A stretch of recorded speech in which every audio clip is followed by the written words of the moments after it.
zayıflama iğneleri hakkında konuşacağız. Gerçekten bu ilaçlar bir devrim mi? İnsanlar zayıflıyor ama gerçekten sağlıklı mı oluyor? Amerika'da her 9 kişiden birisi, ki çok büyük bir nüfusa karşılık geliyor, bu ilaçlarla deneyimli. Tüp mide ameliyatlarıyla benzer sonuçlar vermeye başladı. Yapılması da kolay. İşin en acı tarafı 2 ayda 20 kilo, 30 kilo kaybetti. Bunu kesinlikle istemiyoruz. Belki bu ilaçları üreten firmaların çok hoşuna gitmeyebilir ama bu ilaçları kullanarak normal kilolu gruba girme olasılığı sadece %12.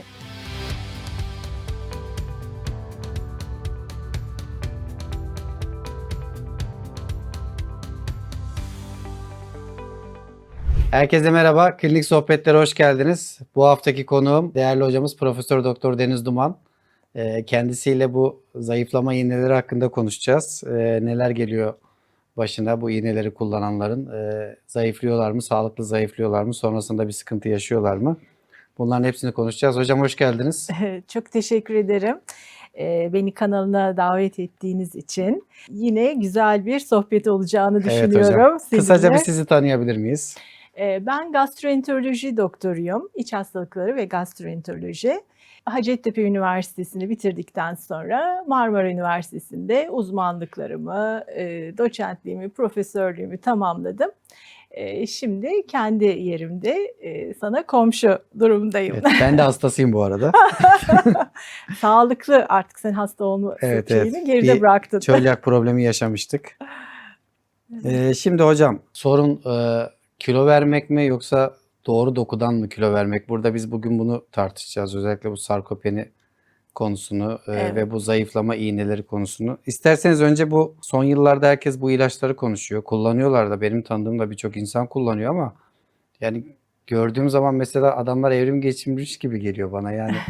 Hani böyle toplu toplu düşündüğümüz, hatta Celal Hoca vardı. Celal Şengör de onu kullandı mı bilmiyorum ama onun da bir yüzü falan bayağı bir değişti yani, adamı tanıyamadık. Benim de çevremde bir sürü böyle hani daha önce tombul diye tabir ettiğim abilerim vardı. Onlar bir anda böyle incecik oldular ama yani böyle görünüşleri de çok fark etti. Yani çok da güzel olmadılar bence, ben şahsım. Özellikle spor yapmayanlar, şahsi görüşüm, ben çok spor yapmayanların fiziksel olarak güzel göründüğünü ya da sağlıklı zayıfladığını düşünmüyorum bir fizyoterapist olarak. Gerçekten bu ilaçlar bir devrim mi? Buradaki en büyük yanlış anlaşılma nedir? Ve insanlar zayıflıyor ama gerçekten sağlıklı mı oluyor? Bu konulara bir açıklık getirirseniz hocam. Evet, bu gerçekten şu son dönemde çılgınca popülerlik sınırını aşmış, çılgınca kullanılan ilaçlar. Hatta Amerika'da her 9 kişiden birisi, ki çok büyük bir nüfusa karşılık geliyor, bu ilaçlarla deneyimli. Tabii ki oradaki obezite oranları, fazla kilo ve obeziteliler %75'e ulaşmış durumda nüfusun. Ama Türkiye'de oraya doğru evrilmekte ne yazık ki. Bizdeki oranlar %55'lere ulaşıyor. Sadece obezleri alacak olursak da %20 civarında. Tüm Türkiye nüfusuyla bunu çarptığınız zaman bile çok yüksek bir rakama çıkıyor. Burada bizim bu programı yapmaya ihtiyaç duymamızın sebebi son derece bilinçsiz bir şekilde kullanılıyor. Yani tabiri caizse biraz parası olan koşuyor, eczaneden direkt olarak işte eşinden, dostundan duyup veya sosyal medyadan duyup bu ilaçları kullanmaya Alabiliyorlar başlıyor. mı hocam doktor onayı Reçetesiz olarak alınabiliyor. Ben Herhangi bir alınamıyor reçete. diye biliyordum. Hayır. Gayet, yani ben öyle diyorum bazen, bakkaldan gofret almak kadar kolay bu ilaçları Ben bunu bilmiyordum. kullanmak, Ben doktor almak. yazıyor, doktor onayıyla oluyor diye düşünüyordum. Doğrusu doktor kontrolünde yapılmalı. Yani burada başlangıçta bu hastaların bazal değerlerini bilmek çok önemli. Yani kısaca değinmek gerekirse, gerçi birazdan anlatacaktım onları ama Sırayla bu gideriz hastaların hocam. tiroid problemleri var mı, safra taşları var mı ya da mideyle ilgili sorunlar var mı? Bunların baştan mutlaka araştırılması lazım. Şekerinin düzeyi, şeker hastalığı var mı? Obez olup da şeker hastalığı, tip 2 diyabeti olmayan kişiler de var. Bütün bunların neticelendirilmesi lazım. İlaç genel olarak mide boşalmasını yavaşlatarak etki ediyor. İştah mı kesiyor hocam? Yani gıdalara karşı istekliliği azaltıyor. Sadece gıda değil, tütüne karşı pek çok keyif verici ajana karşı isteği azaltan bir ilaç aynı zamanda. Mide boşalmasını da azaltıyor. Tabii ki mide boşalmasının yavaşlamasının sonuçları eğer altta yatan bir reflü varsa onun çok çok daha kötüleşmesine sebep olabiliyor. Kusmalar, kusmanın eşlik ettiği elektrolit bozuklukları, bu böyle bir döngü şeklinde ilerleyip gidebiliyor. Peki hocam beyin üzerinde nasıl bir etki oluşturuyor bu ilaçlar? Beyin üzerinde yeme ihtiyacını veya istekliliğini azaltarak etki ediyor. Bu ilaçların mazisine baktığımız zaman ne yazık ki elimizde fazla bir veri yok. Tip 2 diyabetlilerde çıkan bir Onlar ilaç. için geliştirdiler. Onlar çalışmalarının çoğundaki hasta popülasyonu tip 2 diyabetliler. Yeni obez hastalar üzerindeki etkileri veya kardiyovasküler hastalıklar üzerindeki etkilerine dair yayınlar almaya başladık. Dolayısıyla bizi rahatsız eden en önemli sorunlardan bir tanesi çok hızlı bir şekilde piyasaya çıkıp kabul görmeye başladılar. Ben biraz bunu Covid döneminde Covid aşılarının hızlı bir şekilde yapılıp bunların sonuçlarını arkadan yıllar sonra bizim görmemize benzetiyorum. O nedenle dikkatli olmak lazım. Körlemesine başlanacak ilaçlar değil. Ama diğer taraftan kıymetli yönleri de var. Bu zayıflama konusunda biliyorsunuz endoskopik yöntemler vardı. Mide balonu bunların babasıdır. Ama bunların hepsi girişimsel yöntemler. Mide küçültme ameliyatları, daha da ilerisi işte bypasslar, bunlar girişimsel yöntemler, bütün anatomiyi değiştiren yöntemler. Bir gastroenterolog ve dahiliyeci olarak da bu yönleriyle bizim esasında çok sevmediğimiz bir takım yöntemlerdi ama elimizde başka yapacak bir şey olmadığı için obezitenin yol açtığı hastalıklar daha ciddi boyutta olduğu için elbette bunları kullanıyorduk. Bu ilaçlar yani iğneler daha doğrusu tüp mide ameliyatlarıyla benzer sonuçlar vermeye başladı. Yapılması da kolay, haftada bir enjeksiyon şeklinde. Dolayısıyla kolay bir şekilde toplum tarafından kabul gördüler. Ama bu çok bilinçsizce bir şey hocam. Mesela ben mesela hani kilomu görüyorsunuz. Azıcık göbeğim var diye gidip bu ilacı alabilir miyim? Ya da bu ilacı alacak kişilerin bir kilo sınırı var mı? Obez mi olması gerekiyor?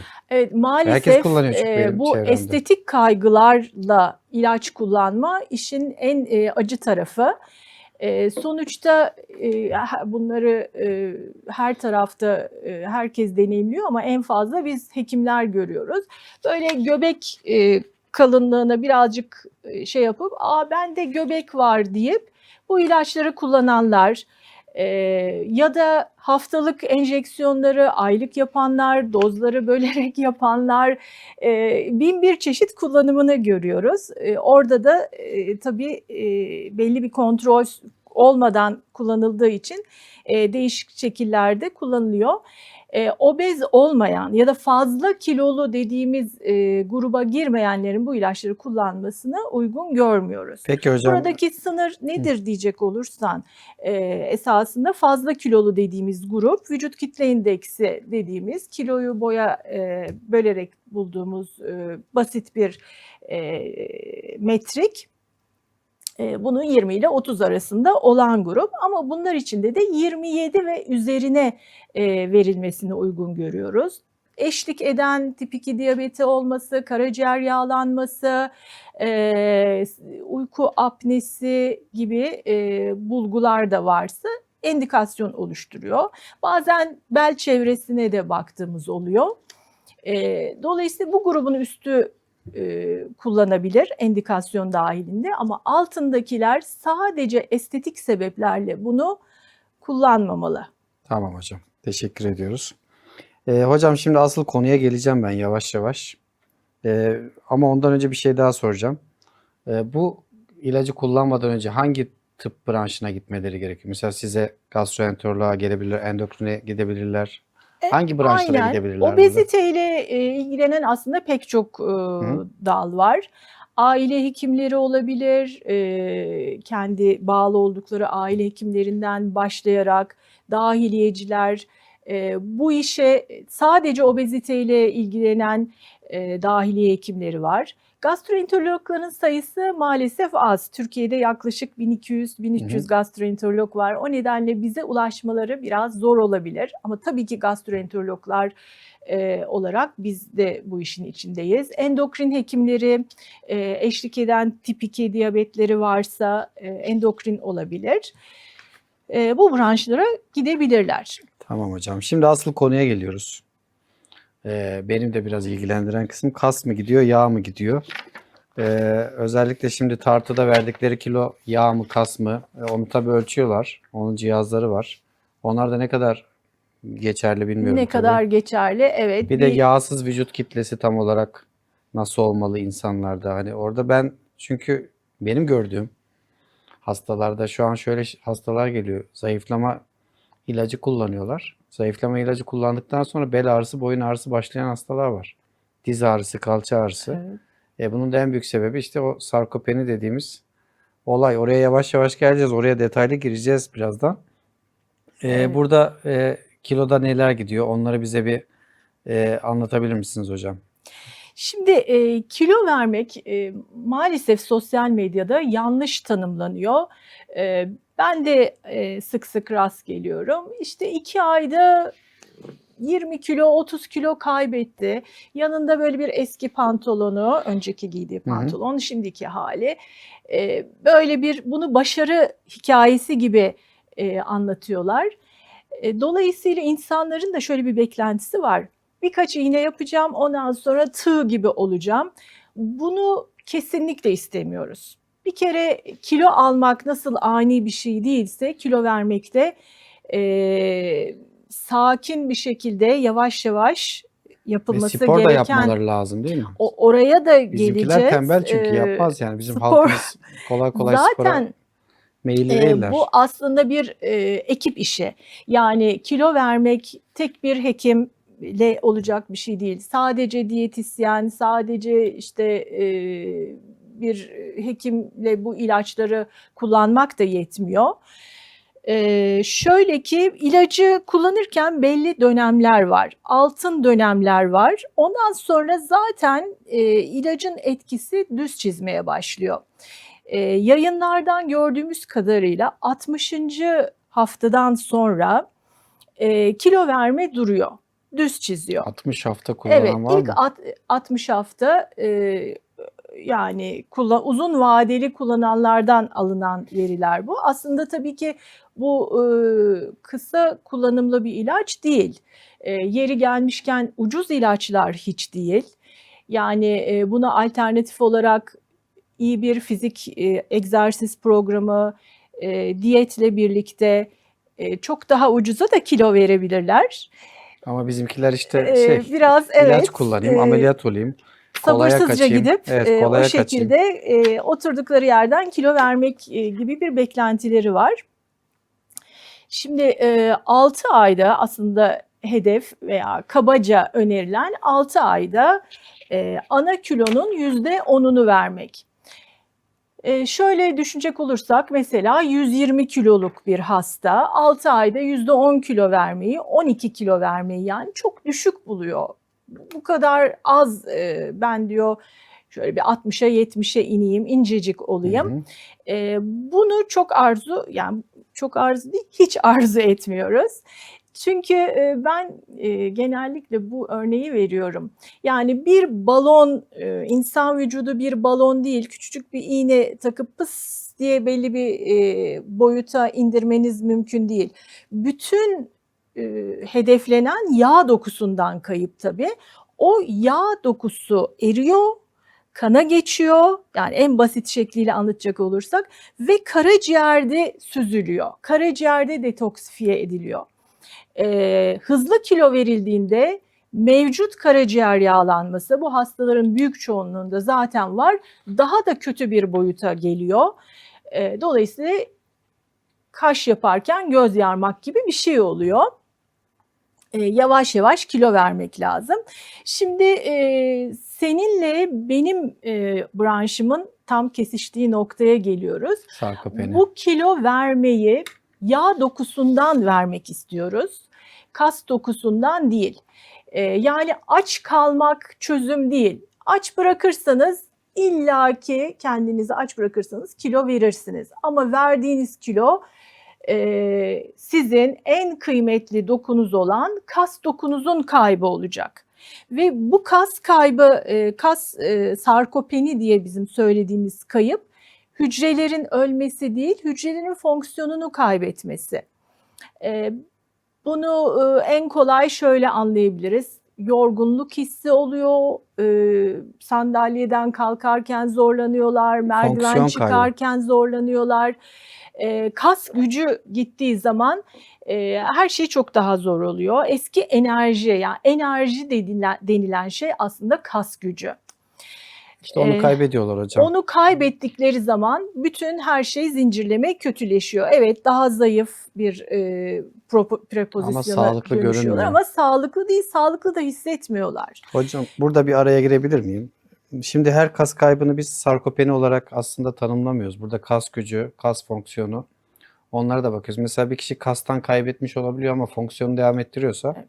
sarkopeni demiyoruz ama bizim gözlemlediğimiz bu tarz hastalarda hem kas kütlesinden kaybediyorlar, hem güçten hem de fonksiyondan Evet. kaybediyorlar. Bu da günlük hayatlarını çok fazla etkiliyor. Peki hocam bu ilaçları kullanırken bir beslenme şeyi var mı? Mesela işte protein mi daha çok almalılar, D vitamini almalılar mı?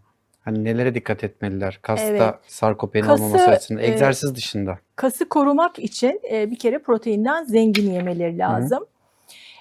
Proteinden zengin gıdalar neler? Yumurta, işte beyaz etler, kırmızı etler. Tabii bu arada mide boşalması da yavaşladığı için proteinin hazmı da kolay bir şey değildir. Bunu dengeli bir şekilde almak lazım. Lif mutlaka koymak gerekiyor. Ama genel olarak proteinden zengin beslenme mutlaka önerilmeli. Bir takım yeme içmedeki azalmaya bağlı olarak sindirim sisteminden emilen vitaminlerin ara ara kontrol edilip yerine konulması gerekiyor. Mesela hocam B12 ve demir Evet. eksikliğini ben burada not almışım. Takip edilmeli mi? Bir de kreatin kullanabilir mi diye bir not almışız. Evet. Kreatinin ile başlayayım. Bu bir protein. Yani protein takviyesi. Sizin de sanırım sık sık kullandığınız Ben çok kullanmıyorum bir da şey. tabii doktorlar öneriyorsa. kullanırız. Siz kullanmıyor musunuz? Ben kendime kullanmıyorum. Ben de kullanmıyorum. Daha çok vücut yapıcılar buna Evet, yöneliyorlar. spor Bizim yapıcılar. önerdiğimiz bir şey değil. Ama sonuçta bu protein tozlarının kullanımına biz hep ihtiyatla yaklaşıyoruz. Çünkü karaciğer üzerinde toksik etkileri var.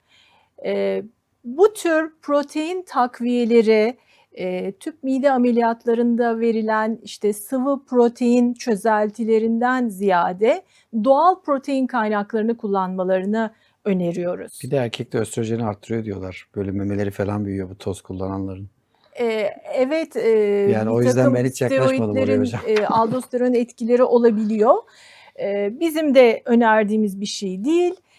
Ama ne yazık ki büyük kova gibi şeylerde satışta. Özet olarak doğal protein kaynakları önemli. Vitamin B12, vitamin D gibi 12 parmak bağırsağının giriş kısmından emilen vitaminlerin yine kontrol edilmesi lazım. Bunlar önemli. Anladım hocam. Peki şimdi yine sizle konuşmadan önce bazı araştırmalar yapmıştım. Hani hangi bireyler risk altındadır diye bu zayıflama iğneleriyle ilgili. Mesela 60 yaş üzeri kişiler, menopoz sonrası kadınlar, diyabet hastaları, hareketsizliği alışkanlık haline getirmiş kişiler, spor olmayan kişiler hayatında. hızlı kilo veren kişiler ve çok düşük kalorili beslenenler, bunlar da risk daha fazla diye bir not almışım ama. Evet, bu anlattığın grup zaten obezitenin en yüksek olduğu grup. Dolayısıyla bu ilaçların hedef kitlesi aynı zamanda da dikkatli kullanmaları gereken grup. Zaten yaşla birlikte sarkopeni artıyor. Yaşa bağlı sarkopeni diye bir şey var. Ama bizim burada gözlemlediğimiz olay daha çok fonksiyon kaybı şeklinde. Çünkü vücutta en fazla enerji tüketen doku çizgili kas dokusu. Bir sporcuyla bir işte kilolu yağ kütlesi zengin birisi uyurken sporcu uyuduğu zaman bile çok daha yüksek kalori yakıyor. Evet. Diğeri yerinde sayıyor. Dolayısıyla kas kitlesi nin fonksiyonu azaldığı zaman vücut dinlenme enerji kaybı dediğimiz kayıp da azalıyor.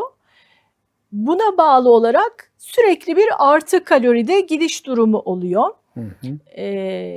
Yağ dokusunu bu nedenle esasında yağ dokusundan kayıp dediğim gibi öyle bir balona iğne ile azaltmak gibi değil balonun hacmini. Yağın kütlesini azaltmak lazım. Yağ dokusunu azaltmak lazım. Bu da sabır isteyen bir şey. İşte o inşallah vardır bizim insanımızda. Bir kasla ilgili birkaç notum var hocam. Onları bir söylemek istiyorum. Seyircilerimiz için kasın neden bu kadar önemli olduğunu, yani zayıflarken sadece kütleye bakıyorlar Hı hı. ama sadece hareket ettiren bir doku değil aslında. Birçok şeyi düzenliyor. Mesela Aynen. kan şekerinin düzenlenmesinde kasların etkisi var. İnsülin duyarlılığını arttırmada yine kasların çalışmasının etkisi var. Kemikleri koruyor. Düşmeleri önlüyor. Ondan sonra yaşlanmayı yavaşlatıyor. Bağışıklık sistemini destekliyor. Vesaire vesaire. Yani kasın aslında öyle kas deyip geçmemek gerekiyor. O da çok önemli bir Onun vücudumuzda için doku. enerjinin büyük bölümünü kas Harcıyor. alıyor. Evet. Çizgili kas.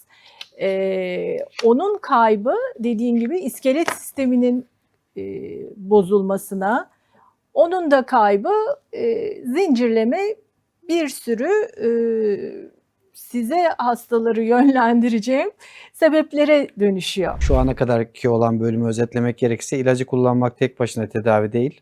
Beslenme, egzersiz ve kas takibi tedavinin ayrılmaz parçalarıdır diyebilir miyiz? Kesinlikle, zaten bütün bu programın ana fikri bu cümle. Evet. Bu arada belki bu ilaçları üreten firmaların çok hoşuna gitmeyebilir ama bu ilaçları kullanarak normal kilolu gruba girme olasılığı sadece %12. Sadece Yapılan ilaçla. bir çalışmada evet ilaç kullanarak, yani ben bu ilacı Bu çok önemli bir kullanıyorum, rakam. vücut kitle indeksi olarak normal kilolu gruba düşerim gibi bir beklentileri varsa bunun olasılığı sadece %12. Evet.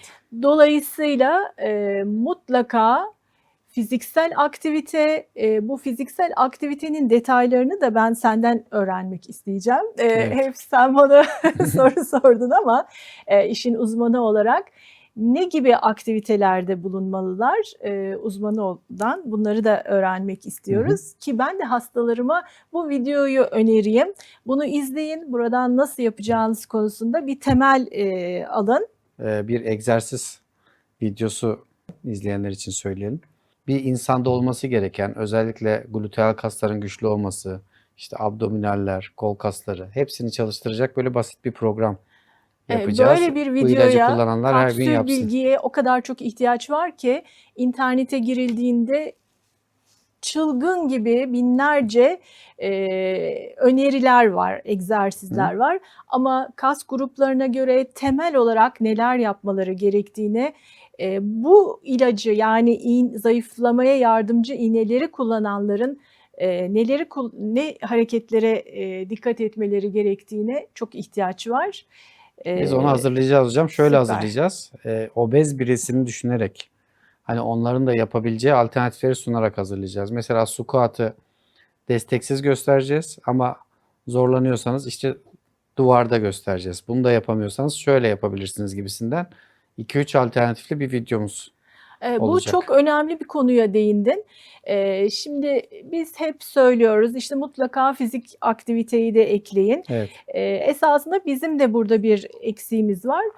Ne yapacaklarını bilmiyorlar. Çoğu bir jimnastik salonuna yazılıp orada ağır egzersizlerin altına giriyorlar. Sakatlanıyorlar. Zaten eklemleri ve iskelet kas sistemleri sorunlu obeziteden dolayı.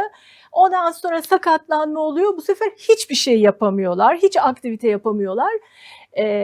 Bu durumu dikkate alarak onlara özel bir program yapmak çok çok önemli. Hatta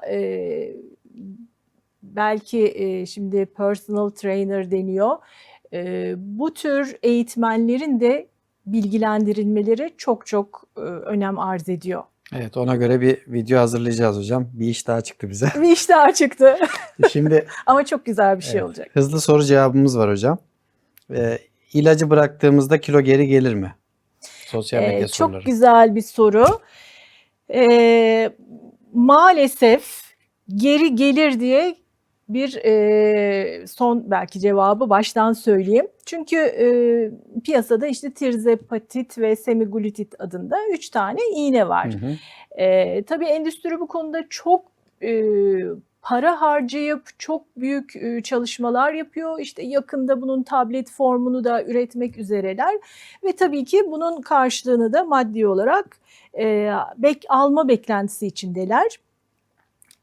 Şimdi onların yaptığı çalışmalardan gördüğümüz kadarıyla ilacı kestikten sonra hızlı bir şekilde yükseliş O var. zaman spor yapmıyorsa, normal hayatına devam ediyorsa hızlı Evet. şekilde yükselebilir. Peki spor yaparsa? Hayat tarzında kalıcı değişiklik dediğimiz yöntemleri, yani yeme ve fizik aktivite alışkanlıklarını düzenleyemedilerse hızlı bir şekilde kilo alınıyor. Bunu da gördüm bu arada İlginç bir çevremde. şekilde İlacı bırakıp. evet, bu tabii bu çalışmaların sorunları şu, hep firma destekli çalışmalar. Büyük bölümünü firma sponsorluğu altında yapıldığı için biraz da öyle bir Yani ilacı kullanın bias mı ya kısmı var. getiriyorlar sürekli. Evet, çıkış var ama hep o çıkışın olduğu noktada çalışmalar sonlandırılıyor. Bazıları erken sonlandırılıyor. Dolayısıyla kaçıncı ayda eski haline geleceğini hep açık bırakıyorlar. O nokta çalışmalarda böyle bir açık soru işareti olarak kalıyor. Ama bildiğimiz şey şu, 60. haftadan sonra düz çiziyor. Ne yazık ki burada işte hastalarda bir korku beliriyor. İlacı kesersem yeniden kilo alırım diye. Bu ilacın bağımlılığı, yani iğne bağımlılığı dediğimiz yeni bir konsept çıktı. Kesemiyorlar korkularından. Oysa ki hayat tarzı değişikliklerini başarabilseler kesmek mümkün. Ama dediğim gibi sadece %12'si bu işi becerebiliyor. Diğer büyük çoğunluğu tekrar eski kiloya geri dönüyor. Maalesef. Bu konuda da aslında Sağlık Bakanlığı'nın şu an sağlıklı hayat merkezlerine diyetisyen, psikolog, fizyoterapist, aile hekimleri, hani onlardan da ücretsiz olarak destek alabiliyorlar. Bunu da buradan söylemiş olalım. Kas geri kazanılabilir mi? Tamam, egzersiz yapacak ama burada kaybedilen kas kütlesi tekrar yenilenebilir mi? Onu da merak ediyorlarmış insanlar. Bu soruyu istersen birlikte yanıtlayalım. Hı. Dediğim gibi yaşla birlikte gelen yaşa bağlı sarkopeni gibi değil burada. Fonksiyon kaybı. Hı hı. Kas kütlesi bir noktaya kadar geriye gelebiliyor ama çok zorlanıyorlar. Yani en iyisi o kas fonksiyonunu kaybetmeden hayatı sürdürebilmek. O noktadan sonra geriye dönüş zor oluyor. Uzun bir mücadele istiyor. Evet. Peki hocam, gençlerde risk daha mı az? Böyle bir genelleme yapılabilir mi bu ilaç konusunda? Gençler biraz daha aktif, daha gerçi ne yazık ki günümüz Z kuşağı mı oluyor? Hangi kuşak oldu? Artık kuşak isimlerini de şey yapamıyorum. Maalesef televizyon karşısında, PlayStation karşısında çok fazla vakit geçirdikleri için potansiyelleri olmasına rağmen daha durağan bir hayat sürüyorlar. Bu grubun aslında hiç zayıflama ilaçlarına yönelmeden doğrudan sağlıklı beslenme, fiziksel aktivite de outdoor aktiviteleri çok öneriyoruz açık havada. Bunları yaparak normal kilolarına dönmeleri daha arzu edilen bir durum. Bu arada obezite dediğimiz tek bir çeşit değil. Bunun da alt tiplerini ayrıştırmak lazım. Neden obez? Yani gece yiyiciliğinden mi obez, duygusal sebeplerden mi obez, yemek yediğine yani yemeklerine ağırlık ne yediğine bakamıyor, çok yoğun çalışıyor, ne zaman vakit bulursa bir şeyler kapıp yiyor. Öyle bir sebepten mi? Bunların hepsinin ayrıştırılması lazım. Obezite tek bir çeşit değil. Bunu biliyoruz artık. Gençlerde daha mı az riskli? Yani biraz daha belki az riskli gibi düşünebiliriz. Daha tabii bunların organ sistemleri yeni olduğu için ama bu tür ilaçlara bağımlı olma potansiyellerinin de daha yüksek olduğunu hatırlamak lazım bu grubun.